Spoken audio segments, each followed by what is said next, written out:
Bon, maman, papa, nous sommes réunis aujourd'hui pour que je vous présente officiellement Mao Dodo.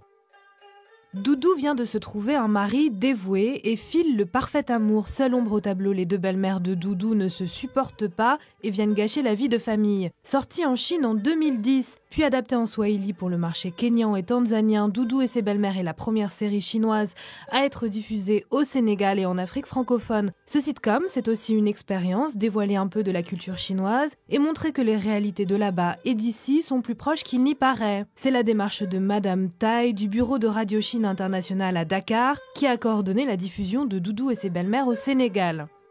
C'est une histoire qui raconte la vie au quotidien, vraiment des Chinois ordinaires. Vous savez, le rôle principal, c'est un photographe.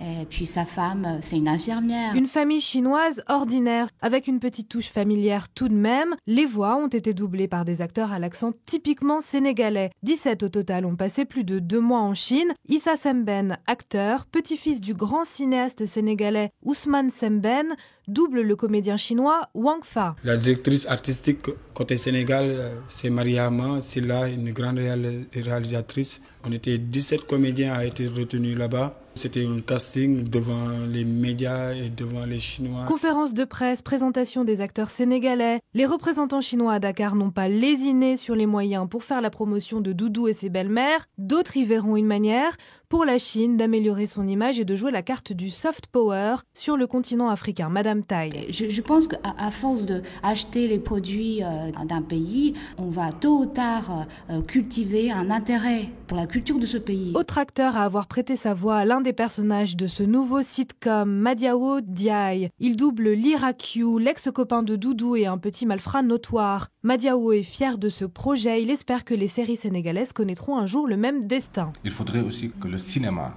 sénégalais puisse produire des films de cette qualité et qu'on pourrait aussi exporter en Chine, pourquoi pas. Et après le Sénégal, Radio Chine Internationale espère poursuivre ses échanges culturels en Afrique. Si l'expérience se révèle satisfaisante, Doudou et ses belles-mères devraient être diffusées dans d'autres pays francophones de la région.